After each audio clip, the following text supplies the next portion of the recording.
From the Times and the Sunday Times, this is The Story. I'm Manveen Rana. It was the diplomatic equivalent of a Marvel movie. Ready, two, ready, doors, ready, pop, ready, open. Mr. Prime Minister. Nice to see you again.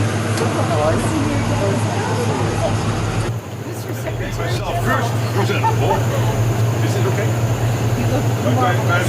Very handsome as always. The leaders of the biggest powers in Europe all descending on Washington to help President Zelensky take on Russia and the White House. Now, the President. What a pleasure to see you again. Finland is next. Yes. Do they have a photographer? There was no doubt this was an exercise in damage limitation after Friday's summit in Alaska left many of those watching scratching their heads. I think we're all awaiting, the readout because the way that it felt in the room was not good. After the summit, both Putin and Trump insisted that ending the war was now down to Zelensky, but discussions seem heavily weighted against him. When you talk to Vladimir Zelensky, what's your advice to... make a deal. Make the deal. Gotta make a deal, yeah. Look, Russia's a very big power, and they're not. Meanwhile, in Ukraine, the stakes couldn't be higher. Here in Kyiv, all eyes are on Washington. Either the conflict will worsen, or, if they're fortunate, a beneficial peace deal may come in place to end this conflict, which has affected everybody throughout the whole country now, the worst conflicts in Europe since 1945, over 1 million military casualties on both sides, and cities and towns and communities that are nightly struck by ballistic missiles and drones. This feels like a fulcrum moment in the war, and that's certainly how Ukrainians see it. Our veteran war correspondent, Anthony Loyd, is in Kyiv gauging reaction. Are the Ukrainians willing to give up land that's been so hard fought for? What are President Zelensky's options? And will America back him?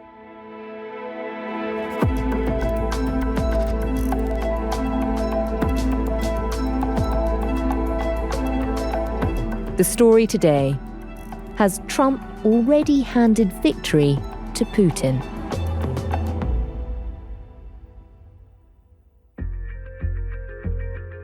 I'm Mark Galeotti. I'm an honorary professor at University College London and also the director of the Russia-focused consultancy Mayak Intelligence. Mark, we've been talking to you since the start of this war. Firstly, I've got to ask, do you feel like this is going to be the end of it? Are we nearing the end? I'm not yet sure if I'm willing to go so far as to be optimistic, but I think in fairness, we are closer than we have been at any point since February 2022. We'll just have to see how it plays out. But as I say, I'm kind of optimistic that I might get optimistic. And at this stage, does it feel like Putin has effectively won? Yeah, I mean, I'm going to have to give that awful answer of yes and no. Look, compared with his initial goals, which were, after all, to subjugate all of Ukraine, to install some kind of puppet regime, and to retain the country in his sphere of influence, Putin has not won, is not going to win. On the other hand, clearly at the moment, in terms of the current situation on the ground and the diplomatic process, Putin absolutely is winning. He's reaching the point where it looks conceivable that he may well extricate himself from this ghastly, bloody war, which is, after all, doing terrible damage to the Russian economy and the political structures, and yet be able to claim a triumph, be able to claim that he faced down all of the West, that he took the areas that he needed to from Ukraine, and that basically he's building a new security order. So much of that sense of triumphalism seems to come from the summit that took place in Alaska the other day that, there'd been such fanfare, there'd been so much sort of tough talk on both sides before Putin arrived. Take us back to what actually unfolded there. Yeah, and this is a moment. It is a real moment, and there you see President of the United States first, deplaning Air Force One. Look, on the one hand, Summits tend not to be knocked together in the course of a week. They tend to be the result of, firstly, a very long, drawn-out period of negotiation, the so-called Sherpas getting together to work everything, all the details out, so that by the time the heads of state meet, essentially everyone knows what the outcome's going to be, and everyone has had a chance to prepare. In this case, of course, with Trump, it's the other way round. So we had this hurriedly knocked together, so that part of it was all great pomp and circumstance, the red carpet being unrolled for Putin, an optic that he must have been very, very happy to see. Putin, will you agree to a ceasefire? Mr. President, what's your message to Vladimir Putin? Mr. Putin, did you underestimate Ukraine? And other parts of it clearly being sort of hurriedly sort of slammed together. But to start with the delegations, because in some ways the delegations tell us a lot precisely about how both sides saw this unfolding. I mean, Putin brought a delegation which included, his very, very experienced, very veteran foreign minister, Sergei Lavrov, another veteran of the Russian Foreign Service, his foreign policy advisor, Yuri Ushakov, and his defense minister, Andrei Belousov. But the interesting thing was the other two guys who were there were his finance minister, Anton Siluanov, and a Harvard-educated Russian who is head now of essentially the government investment fund, Kirill Dmitriev, who has been very much the fluent Western-speaking sort of face of much of the negotiations. And again, it speaks to the fact that from Trump's point of view, economics really are at the heart of everything else. And likewise, if you look at Trump's delegation, yes, of course, there was his Secretary of State, Marco Rubio, there was the head of the CIA, John Ratcliffe. But otherwise, the three people, Steve Witkoff, who'd been his sort of main representative in negotiations in Moscow, Treasury Secretary Scott Bessent, and the Secretary of Commerce, Howard Lutwak. Again, very much economics rather than geopolitics heavy. That does feel surprising for an occasion like this. Well, not in Trump world. I mean, I think, yes, if this had been the Biden era, we would have seen a very different sort of composition of these delegations. But then again, probably the Biden era, we wouldn't have had a summit like this in the first place. The interesting thing is, it tells us also something of what he wanted to achieve. We tend to assume that if Putin won at the summit, then Trump lost. I'm not convinced that Trump did lose, because what's clear is that Trump doesn't really care about Ukraine. He cares about settling this conflict, not least because he had pledged himself that he was going to end it in 24 hours, if you recall. But otherwise, this is about America establishing itself as, the preeminent global power, and also about finding economic opportunities. So this is actually how Trump's foreign policy tends to work, and Putin understood that well enough to play to it. But the ultimate point was that what came out of this, it does seem to be clear that, well, first of all, Putin managed to convince Trump of one of his absolutely crucial points, which is that there will be no ceasefire before there is a peace agreement. See, up to now, the Western position was you stop the fighting and then you can talk. Now, this was always a non-starter, because as far as Putin's concerned, he's winning on the battlefield. Why should he stop that, lose the momentum, in order for talks to maybe happen that maybe we'll get somewhere? So, in some ways, Trump, frankly, has just recognized the inevitable. But then the actual shape of this, again, this has emerged in bits and pieces, and it now seems to be that Putin is demanding a big chunk, the remaining piece of the Donetsk region, about 30% of it, in return for essentially being willing to freeze the rest of the front line. Now, there's going to be lots and lots of devil in the detail. Again, this is the thing about Trump's backward-forwards approach to negotiation. But nonetheless, for the first time, I would say, we at least have some kind of proposal on the table that you can haggle about, you can argue over. But nonetheless, we do actually have negotiations in a way that we've not had in the past.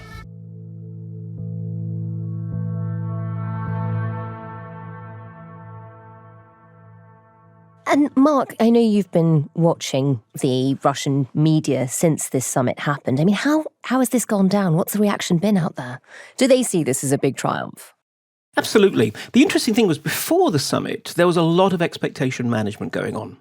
There was a lot of suggestions that, no, we're not expecting there to be any kind of real immediate settlement of the Ukraine crisis, but this is a chance really to start rebuilding our relationship with the United States. So everyone was bracing themselves for, I wouldn't say a bad summit, but a mediocre one. Now, though, I mean, the metaphorical fireworks are blazing out of every page. This is absolutely being heralded as a triumph, but it's being heralded as a triumph on the Ukraine front, also in terms of the potential for a relationship with the United States, but also the wider optics. The idea that the attempt to isolate Russia is dead. The sight of Putin stepping on the red carpet in an American airbase. Even there was a point in the actual summit where there was a flyover by a stealth bomber and 4 F-22 Raptor stealth fighters.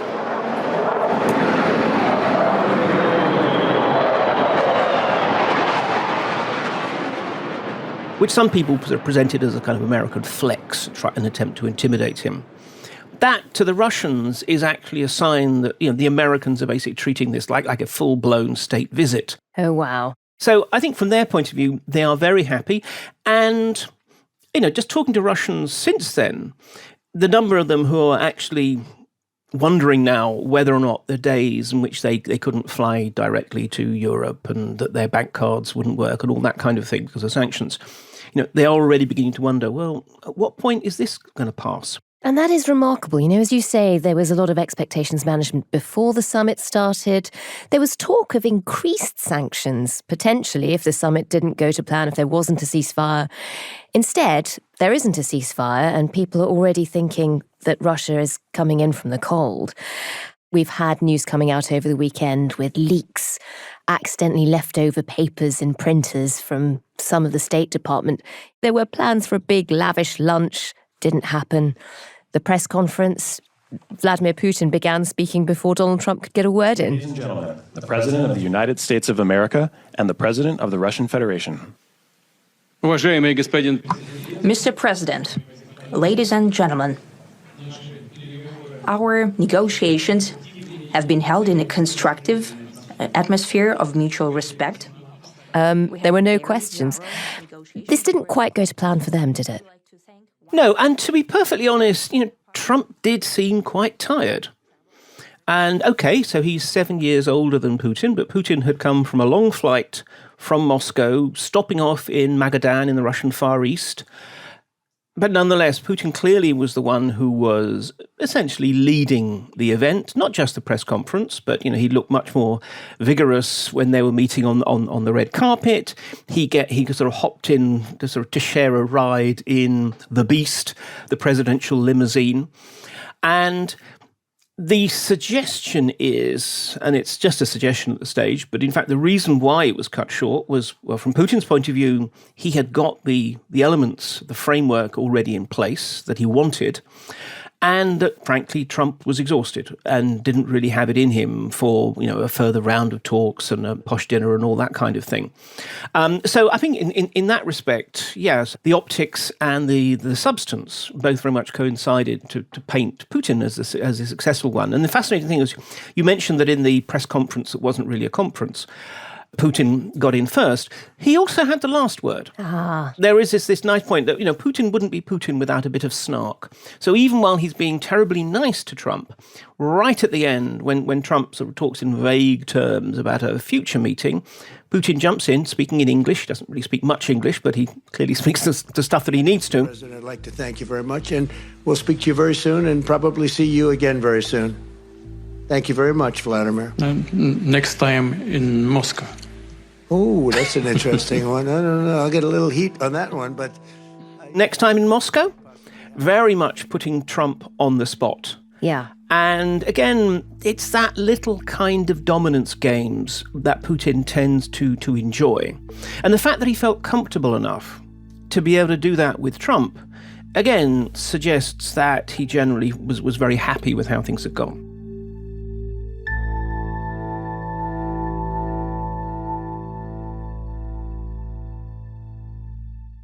A lot of what was said, was basically being understood via live translation. Do you think we understood the Russian perspective well enough? Is this a firm agreement now that they've come to? No, this is just the start. I mean, there was interesting, because you mentioned the translation. This is always the danger of the immediate translation, that sometimes nuance gets missed. And in particular, there was one line in that translation which was rendered as Putin saying, talking about agreements, which sounds like something that, you'd almost imagine that there'd be a piece of paper somewhere with bullet points or whatever. Now, instead, he used not the Russian word соглашение, which is what you'd expect for an actual agreement, but понимание, which essentially means understandings. It's a much looser thing. So what Putin was more or less saying is, roughly, we're on the same page, rather than we actually have an agreement. But the interesting thing is that what has emerged since has actually suggested that, in fact, things were rather more advanced than that. And the fact that sort of Trump immediately went on to his sort of pet social media site, Truth Social, to say no ceasefire, but instead a peace treaty. In other words, something that very much echoes Putin's talking points, and that this whole business of the Donbas, we say swap, I mean, there'll be very small territories that the Russians have conquered in some other regions that would be given back to the Ukrainians in return for this great 6,000 square mile swath of Donetsk region. But again, actually suggests that, whether at the summit or in separate conversations, things had moved rather further than at first seemed the case. It is interesting that whereas until very recently, the idea that actually in practical terms there's no way the Ukrainians can push the Russians out of most of those occupied territories in the foreseeable future was anathema, even though everyone knew it was true. Now we are essentially getting a recognition of that. We are getting a recognition of the fact that probably the best deal that can be struck is essentially along the current front line. And what really is to play for is what happens to the Ukraine that is left, and how to ensure that becomes a successful, sovereign, democratic nation.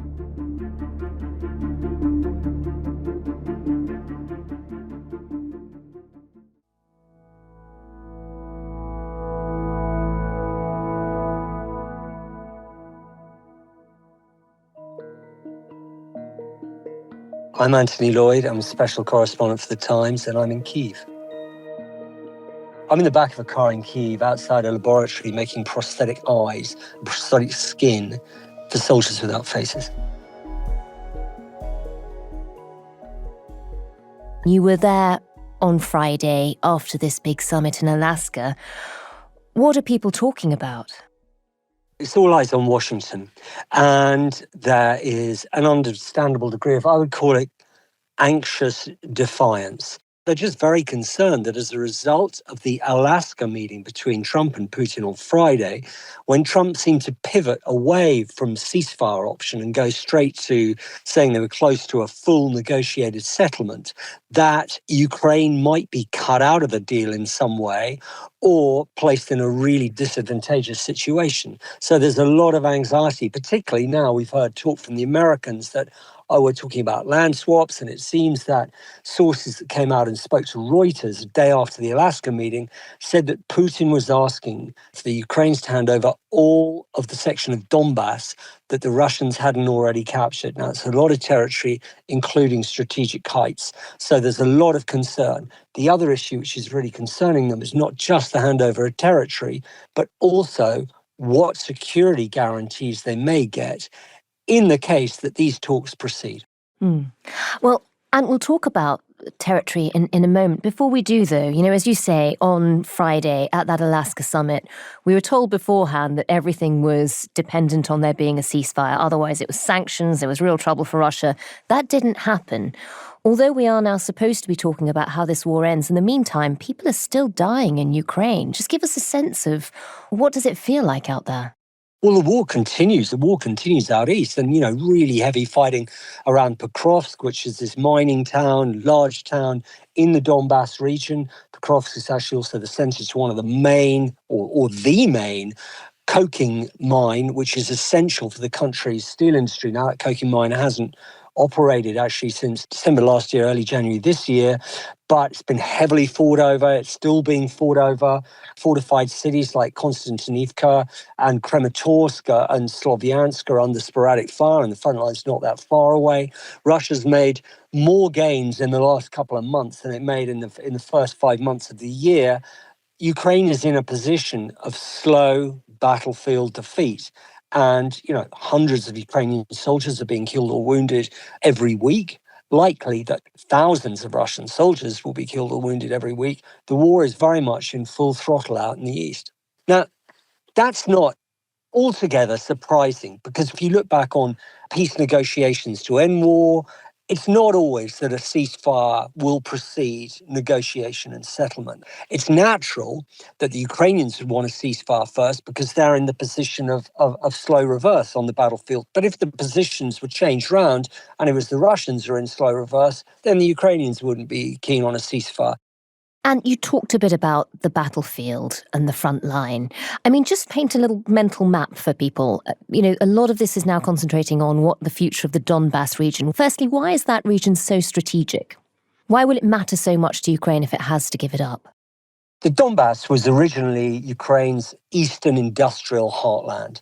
It had a lot of metallurgy there and also a huge amount of coal mines. Now, many of those mines, many of those valuable natural resources have already fallen to Russian hands, but some haven't. And I've already mentioned the coking mine outside Pokrovsk, which is essential. It's the only kind of coke that you can actually cook steel with at the right temperatures for the Ukrainian steel industry, which has tanked actually since the full-scale invasion of 2022. So it's a very valuable heartland. It's also been the traditional frontier between Russia and Ukraine, and it's the area where fighting first began in 2014, and in one or other fashion has gone on ever since. The area that they still hold, so this is where Ukrainian soldiers are still holding out against the Russian invasion, which comprises about 22% of Donbas that's left in Kyiv's hands. That includes strategic heights, and it includes strategic roadways, and it includes fortified cities like Konstantinivka, Slovyansk, and Kramatorsk. Now, if those areas, which Russia wants to be handed over as part, apparently, of a peace deal, are handed to Russia, it will give Russia a valuable springboard to really push further and faster and deeper into Ukraine in the event that hostilities could ever break out again. Plus, there's hundreds of thousands of Ukrainians still live there in those cities. Why should they give that territory up? It hasn't been conquered by force yet. The Russians seem to appear to want it by threat. Very, very difficult for Zelensky to hand that over militarily, politically, socially, legally, economically. Ukraine's sovereignty is enshrined in its constitution. No one's entitled to break that sovereignty, to parcel up land and hand it away to an invader. Indeed, anyone that does is liable to prosecution. For any change in sovereign integrity for the country has to go first to a referendum, which first has to be voted through in Parliament.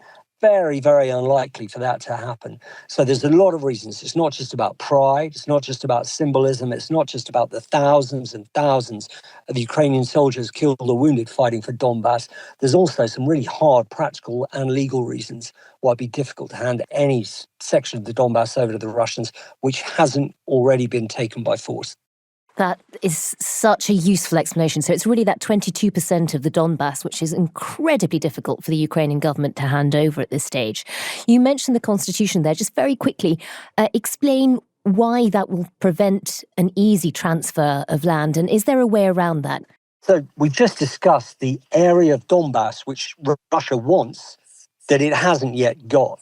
But then you've got to remember that about a fifth of Ukraine has already fallen into Russian hands since the full-scale invasion. Now, what's going to happen with that? As I say, legally, under the terms of the constitution, Zelensky can't actually agree to allow Russia to have that as part of some de jure status for the future. That land somehow becomes incorporated into Russia.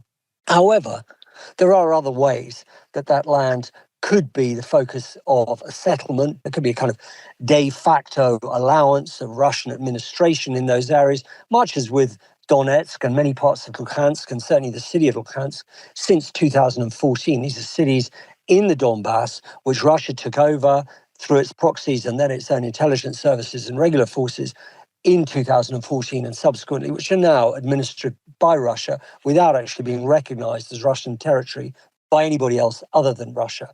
So we're really talking about two terms, de facto, de jure.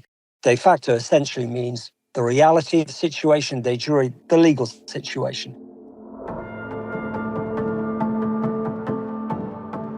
It may be possible, if there is a peace settlement between Ukraine and Russia, for territory that Russia holds to be subjected to some sort of de facto administrative agreement which leaves the ultimate status unsolved in the interests of peace for some time.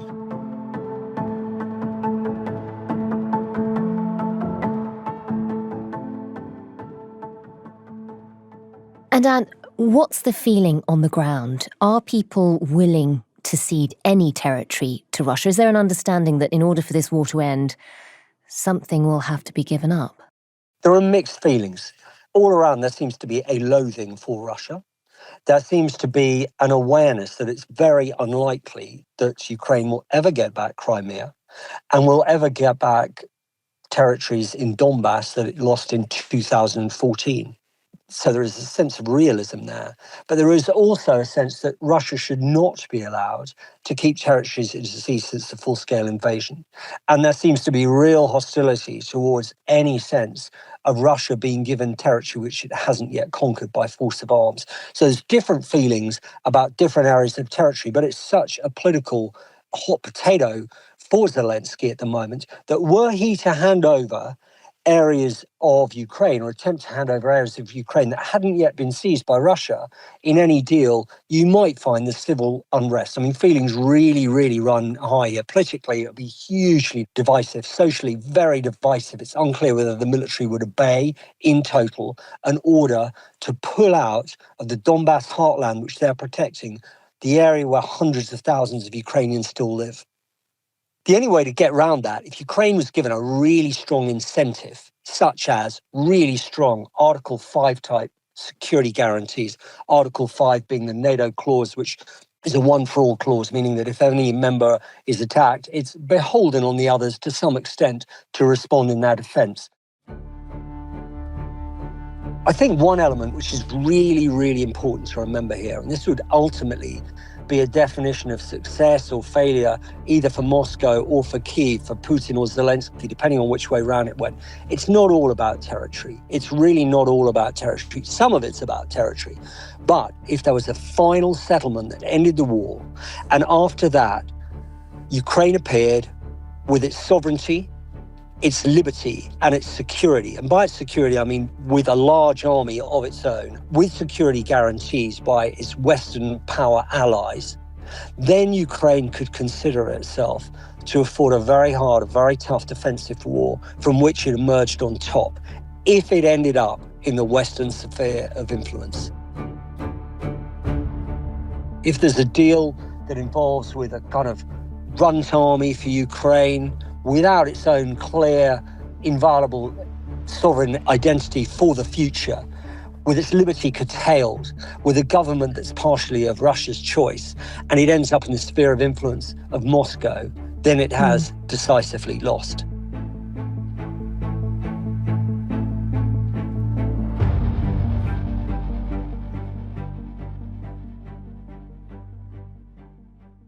Mark, at the end of that summit, it did feel like all the pressure was being put on Zelensky to accept whatever deal had been made. You know, you had Putin saying the only thing that would risk peace now was if Zelensky didn't play ball, basically. The ball is very much in his court.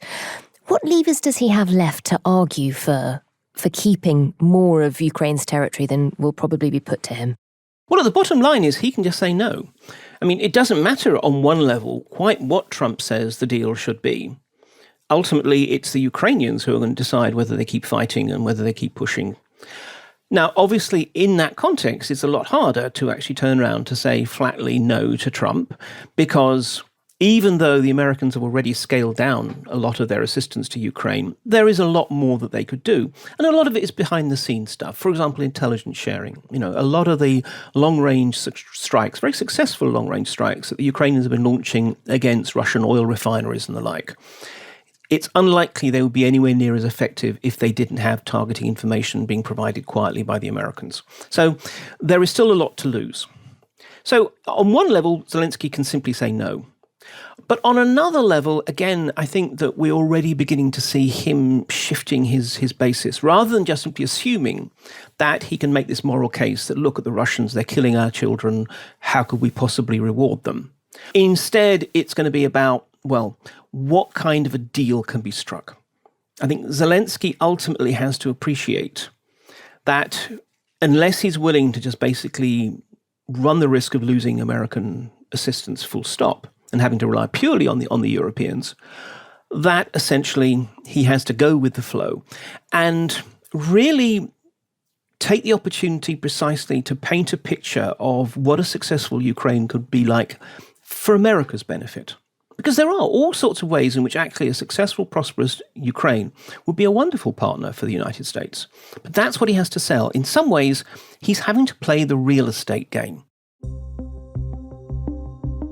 You know, real estate, trading in property is all about trading in dreams and getting people to picture themselves in this new fancy apartment or whatever else. Well, that's what Zelensky's going to have to do to Trump. That's geopolitics now, the real estate game. Alas so.